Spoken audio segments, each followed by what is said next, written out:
I'm Rawr! angry about cats. When did we all get this dumb?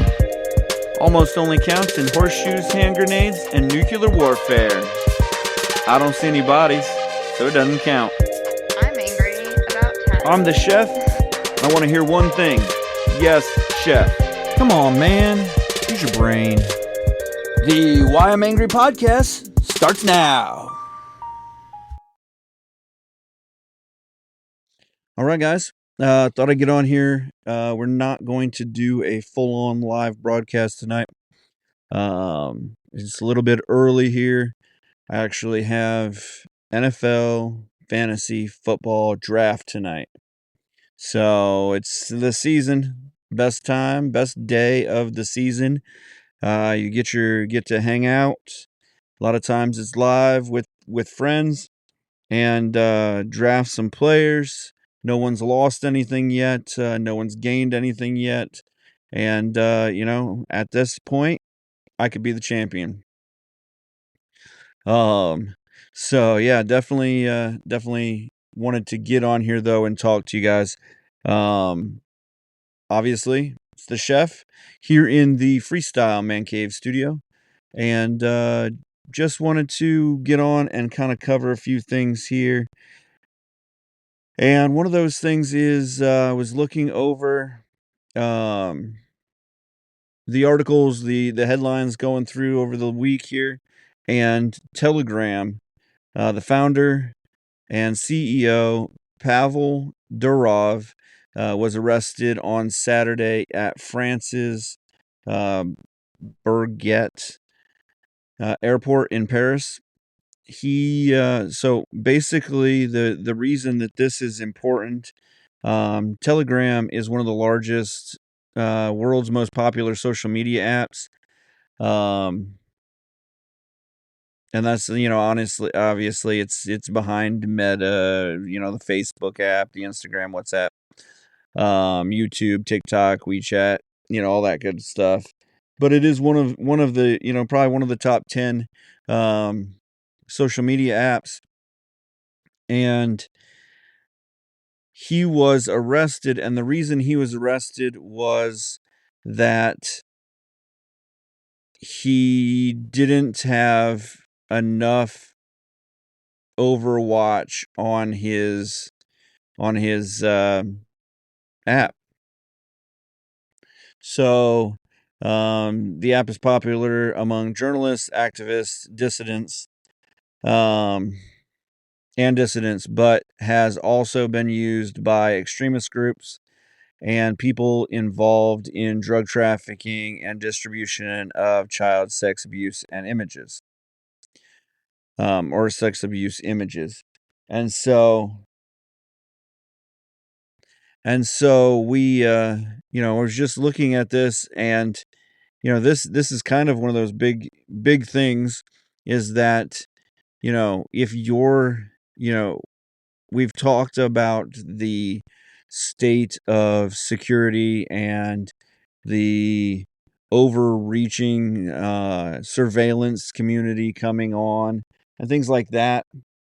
And just if you're looking at this, this can start to get kind of scary because yes, you want to stop extremist groups like drug traffickers, sex abuse, child endangerment, child sexual abuse images, any of that kind of stuff. At the same time, you want to be able to say the things that also make political people upset. And so, if he's breaking some kind of law with the, with allowing, child abuse, images and things of that nature, then, okay. But if it's just the fact that he has a lack of content moderation. I also saw that the European Union sent Facebook a strongly written letter about their moderation. about the fact that they're allowing people who may speak out about, may incite violence or dissidents, and that kind of thing, and that, you know, that they may be shut down or they may face criminal um, prosecution for their activity. Um, the owner, the CEO of Rumble, has also just basically just said that they were leaving Europe. They had fled Europe to make sure that he wasn't getting arrested, because Rumble is also one that allows more of the free speech aspect. I'm not sure whether they, you can, you know, drug trafficking and things like that have been prevalent on it, but I know that they are more for the free speech and stuff like that.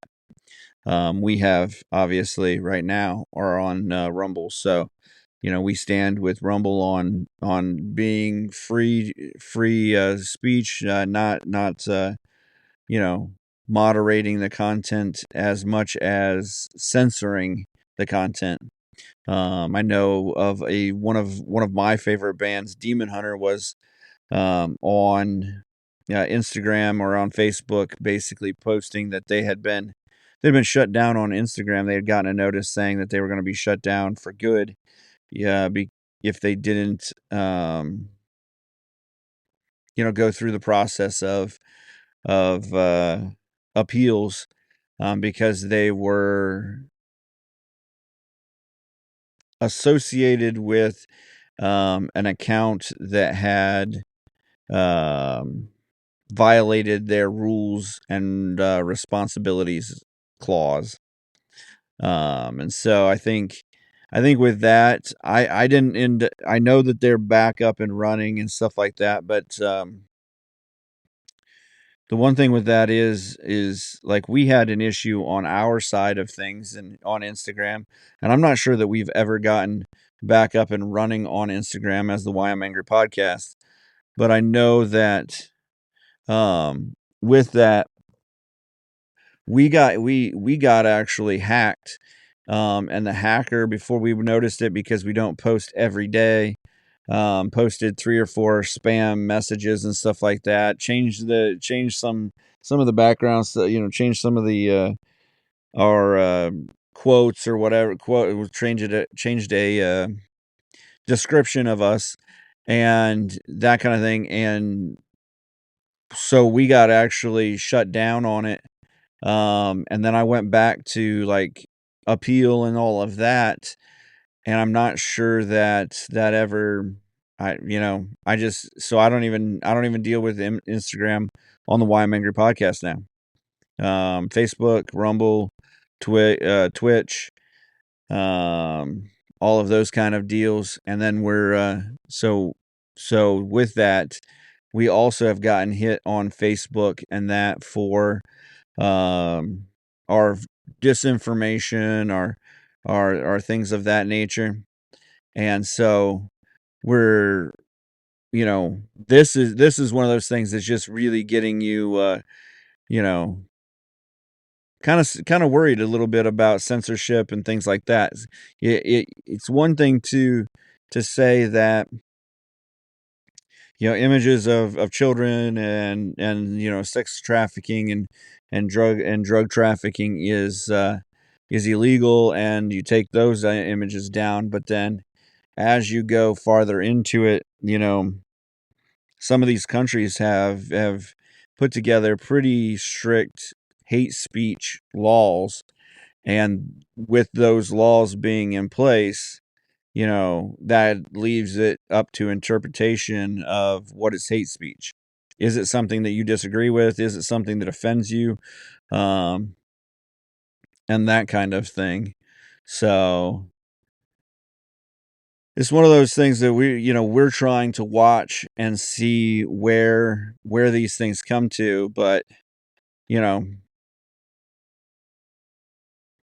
it says that that Telegram has nearly 1 billion users, that users can send encrypted messages in groups of up to 200,000 people. The app is popular among journalists, and activists and dissidents because of that, because they can send private messages, encrypted messages, that can't be seen by the rest of the network.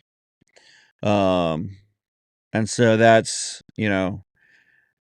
I guess, why. I mean, I haven't done a whole lot with Telegram yet, but um, they've been on our list, I guess, or on our view to kind of to look into and things. So with that, there's also, let me find the article here. So on kind of on that subject, there's also Google has allowed some users to generate images of people again. They had a scandal where there were some historically um, inaccurate scenes depicted with their use. There's also some incorrect racial depictions. So they were, creating people in different colors and stuff like that. And so they pulled it down because it could be offensive to whoever saw it and all that. Really, the issue is if your AI can create a photo that looks so much like a person, and not just random person, but so much like people, celebrities, um, or anything else, that you can't tell the difference, then there's the potential of that being used in a way that is not legal, or is misleading, I guess, at least. Um, and so at that same point, the question is, why do we make that? If you, it's not a, "Oh, okay, why not?" or whatever. But some of these AI things are becoming, um it's so easy to create something that you didn't really create, that you allowed a computer to create. And part of that is, back when I was learning digital art or digital design, you still had to make your own items. You still had to make your own vectors, or you still had to, create your own the computer program, maybe he would create you a circle, but then you had to turn that circle into whatever design that you were trying to design. But now some of these AI things are, I mean, they're creating the whole thing for you. Even with backgrounds and stuff that I've created, there are backgrounds that, I've just been playing around with AI and just completely created the background of something. Whether it was like just, pertaining to a background for the church or something like that, and just completely created it with AI. And honestly, it's not a quicker way to do it. It just sometimes it can be more accurate to what you're actually creating. And you just have to, eventually get to the right words, or the right, variation, I guess, of what you're doing for your vision. So, um, so that, they just kind of begs the question of why are we doing it? Along with the article before about censorship and things of that nature, where we're, our censorship is becoming less on the fact of you did something wrong, and more on the fact of you offended somebody, which is, part of when we were kids and you got into, being sensitive in the workplace and harassment. The key phrase back then you know, um, was just, if it offends somebody, then it's harassment. And so I think we've gotten to that point where it's the same thing, censorship based on if it offends somebody, it's no longer okay. And so, we were talking a little bit about the, comedy and how, we got censored over a comical meme, and that, because somebody acted like they fact checked a meme. W- I mean, come on. So, in a turn of events, though, on this, companies have decided to stop being so political. So we talked about how DE and I, diversity, inclusion, and all has has really kind of played its course a little bit in some of the businesses, and some of the businesses are deciding to step away from things that can be controversial or political, because they're seeing the backlash. They're seeing, Bud Light. I mean, it took a dive. It was the undisputed champion of beers, um, among all around the world in things, and then all of a sudden, it there was a boycott, and it quickly plummeted and plummeted and dropped and dropped. I'm not sure where it's at now, um, but it lost its position. And so companies are seeing that. They're seeing the backlash that you see between, companies who have become political, and and they're companies that are there to create a profit for their employees, create a product for people. And some of these companies um, are product, or they sell products. They're not actually creating a product, but and in that, anytime you don't create the product and you just sell the product, there are other supply chains people could go to, other places that they could go to get their products and things like that. So, um, you're seeing companies like Tractor Supply or John Deere. The biggest one in the last week has been Lowe's. Lowe's decided to shut down its DE&I, um, section of the company, and they have decided to no longer, be a part of the pride movements, or parades or days or whatever. And then they're also no longer filling out the LGBT, um, surveys and things for their employees, and that, which,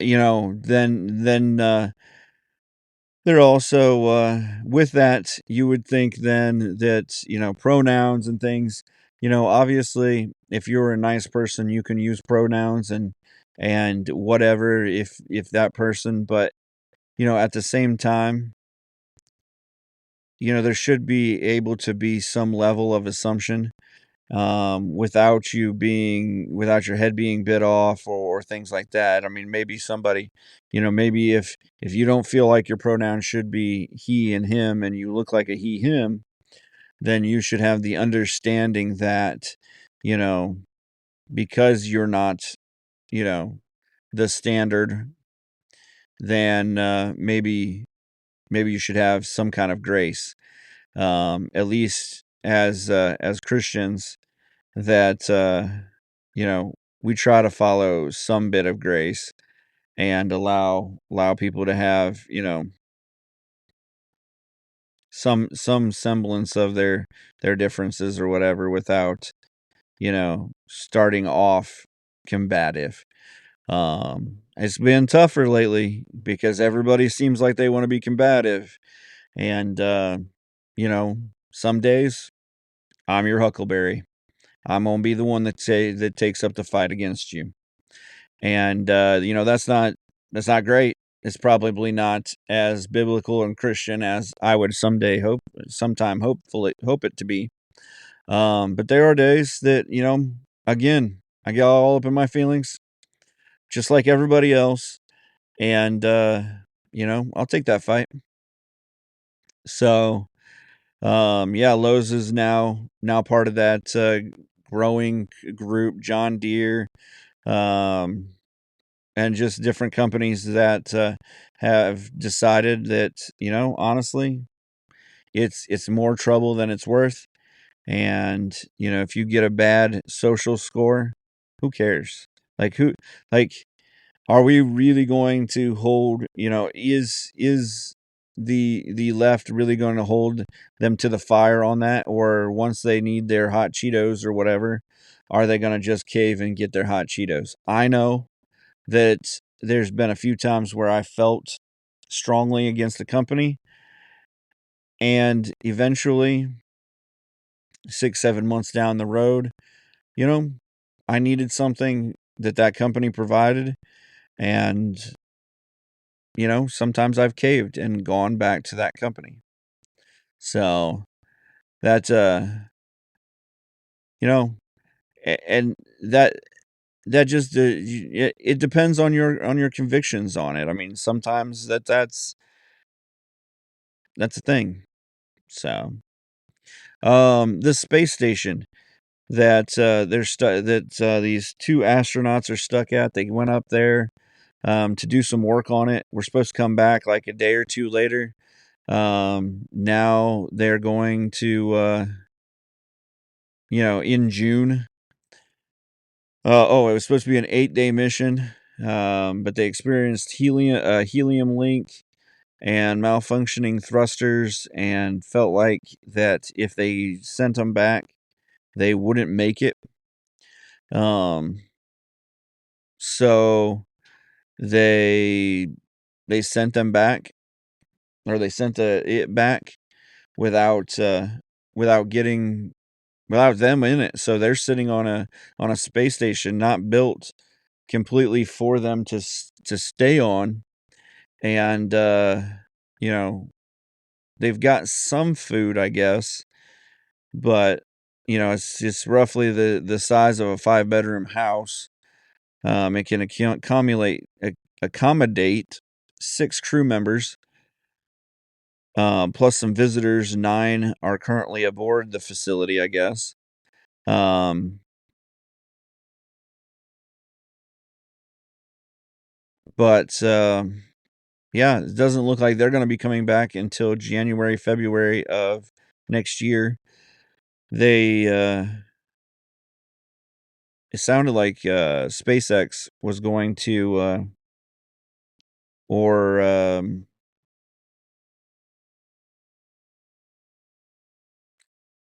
SpaceX or the Elon Musk group was going to be able to come up and get them, but they weren't ready with the new rocket until February. So, but then then it was a Boeing rocket that went up there. So you never know what kind of safety measures or maintenance measures they've gone through over the last time. So, um, we just had raids in the West Bank. Israel is starting to um, continue their search of Hamas into the West Bank. They've also had heightened violence there, obviously with the Palestinian population in the West Bank, and then also Israeli population also there. That obviously creates a level of tension and hostility. Um, there was a rocket attack that was knocked down from Israel, Hezbollah in Lebanon. Shot rockets into Israel. Israel's air defense is pretty good, saying that we designed it, and they did. It stopped the rockets coming in, and so they struck back, killed another a major Hezbollah leader. Um, so that you know that's made tensions even more. So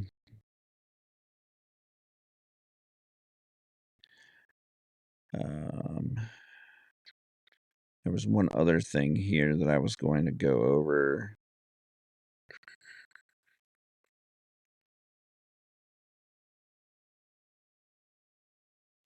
The Houthis are finally allowing um, some tugboats to reach the Greek oil tanker that they basically caught on fire. It's been 1 million barrels of crude oil ablaze in the Red Sea. U.S. Defense Department says the tanker attacked by Houthi rebels over the weekend is likely leaking oil. And that just exacerbates things. But at least finally it puts a spotlight on what they're doing. That they're not, that they're attacking ships. They're attacking American ships. They've been attacking American military, American freighters, and now this Greek oil ship. Hopefully, someone then can get on, decides that this is a serious a deal and actually starts to defend our properties and defend our things because, we even talked about a couple of weeks back that there's like some 67 bases in the Middle East that are just sitting targets for attacks and things, and they have been attacked on a regular basis. They're undermanned, they're understaffed, and they're being attacked without the equipment that they need, without the ability to defend themselves properly. So the FBI reported the shooter at the Trump rally had researched campaign schedules of both former President Donald Trump and Joe Biden. Saw the Pennsylvania rally as a target of opportunity. So they're trying to downplay it, that it wasn't based on just Trump. It was, he just wanted to get his name out there. It wasn't targeting Trump. It was targeting a high profile person. So, lessen the actual, you know, worry about who it was actually supposed to be about. Kind of along the same lines as the um censoring and that. I got an article here that says California Democrats are hoping to pass legislation that will allow location tracking technology on all alternative license plates and registration cards. So basically, if you have a digital registration, um, then they would, if it was on an app or something like that, then they would be able to use that to track you. That app would be able to use your location. And then if you say you were the suspect in a murder, then they would be able to track your phone based off of that app.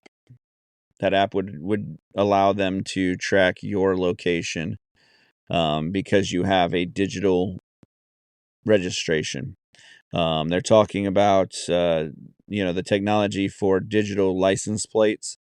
And if you used a digital license plate, then you would also have that same tracking. They would be able to track your car to wherever your car is at that time. So,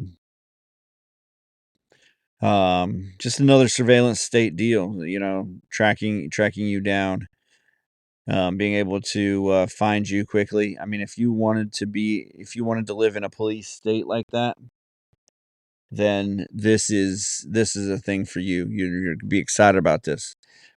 Same thing with digital currency. This should be part of your excitement.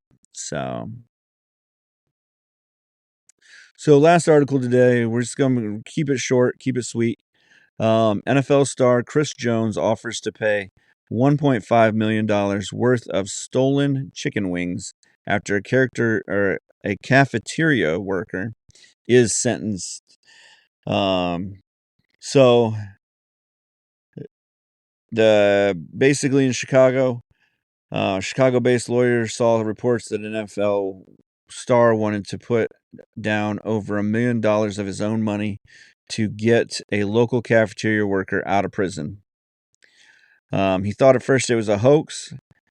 Then Patrick O'Byrne tells People magazine that he got a call from someone he understood was Chris Jones, confirming that the Kansas City Chiefs defensive tackle wanted to pay. He said, "I will pay for the wings that she stole to get her free." The problem with this is that we don't have a justice system like that where you pay to get out of jail. If you stole from somebody, yes, you can give the money back, but you still stole from somebody. And so there is some kind of criminal prosecution that happens. So some kind of judicial process that you go through.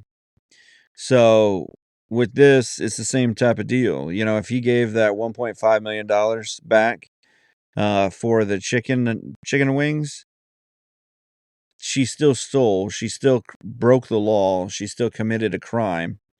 And that. So, it's the case went viral because Vera Liddell, who was working as a cafeteria consultant for the Illinois school district, admitted that she stole $1.5 million worth of chicken wings. It's 11,000 cases between July 2020 and February, not right now, and February of 2022, according to her.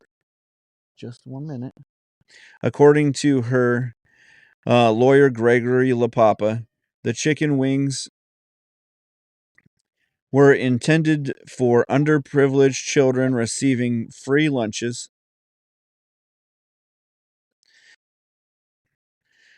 So, Gregory LaPapa, the chicken wings were intended for underprivileged children receiving free lunches during the pandemic shutdown, he says. And so, if that's the case, then fine. Robin Hood, rob from the rich, steal from and give to the poor. Blah blah blah. You think, okay, that's not bad. She didn't mean to she wasn't trying it for herself. Blah blah blah. The problem is that Brian says that the church-going 68-year-old woman from Cook County, Illinois, who has no previous criminal record, made false orders of chicken wings, which she then resold and gambled away the proceeds. She's just a little sweetheart that got a gambling problem, he said. She feels beyond terrible about this, and this is totally uncharacteristic of her. It was the disease taking over. The records obtained by People show that she struggled financially, filing for bankruptcy twice in Chicago courts from 2009 and then again in 2016. On Friday, August 9th, Liddell pleaded guilty to 1 count of felony theft of more than $1 million and was sentenced to 9 years in prison, according to the Cook County 6th Municipal Clerk's Office. Liddell, who, per the courts, was given credit for 6 days she had already spent in jail, is slated for discharge in 2030, and she'll be up for parole in 2029. Obviously, since this was such a violent crime, she will stay in jail and not be let out early because of overpopulating or population in jails or prisons lately. But they'll let out the murderers and things like that, obviously. Because there's $1 million, it's a class 10 felony. Normally it carries anywhere from 6 to 30 years behind bars. Obviously she got a little bit more than the minimum, but not anywhere close to the maximum.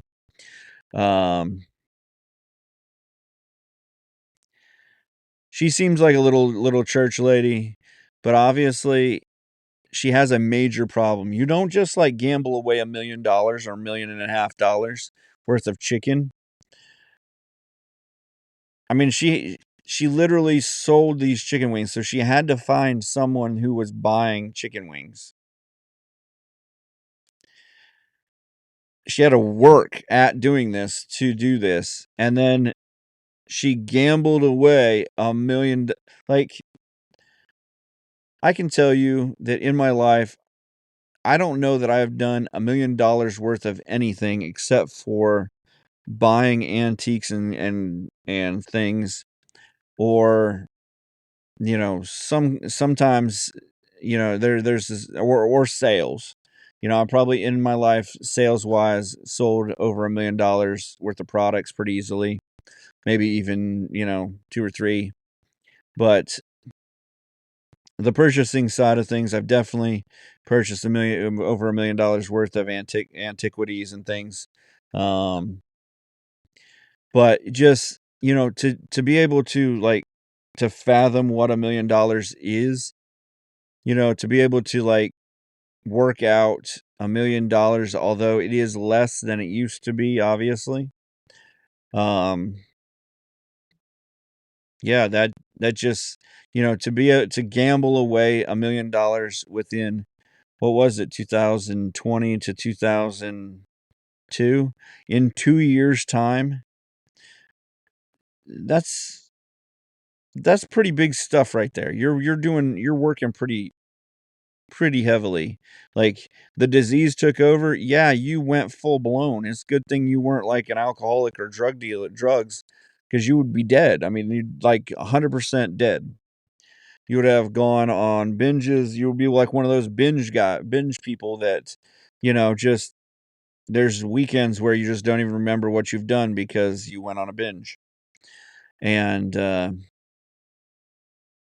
same type of thing with with these chicken wings. Obviously, you went on weekend gambling trips or weekend gambling things that, yeah. But yeah, so $1.5 million worth of chicken wings, 11,000 cases. That's got to be over 1 million chicken wings. You gambled away 1 million chicken wings. Yep. I don't know. Well, again, if you've listened to this to the end, we appreciate it. That helps our metrics and all of that. If you've downloaded this podcast, we appreciate that also. If you get on and share, like our podcast, that definitely helps. We also on Spreaker now, and you'll see in the comments below a link to our help page where we have premium content now. Anything that's over a year old has pretty much gone into our premium content. So if you want to listen to some of our old podcasts, see what we've said before, what we're about, how we do things, jump on. $2 a month gets you free access or gets you access without limitations. And then also, if you also, we have some podcasts on there. We did a podcast last week with Moggs about the election and his take on what's going on right now. And he has a pretty funny take about Biden and that, and how the jig was in. So jump on that, get in there, get to listen to those podcasts. I'm sure as we continue to do this is pretty new, that we'll add more and more. I'm trying to get on earlier in the week to kind of give an early weekend update type thing, and all of that. So get on, help us out. Why I'm Angry Podcast on Spreaker and Spreaker.com. It's our distribution site. They also help us with with, like I said, the link to the $2 a month help and support, and keeps you going here. So help out, get on, follow, like, and share, like always. Remember to follow, like, and share the Why I'm Angry podcast across all social media platforms and anywhere you get your podcast. The Why I'm Angry podcast ends now.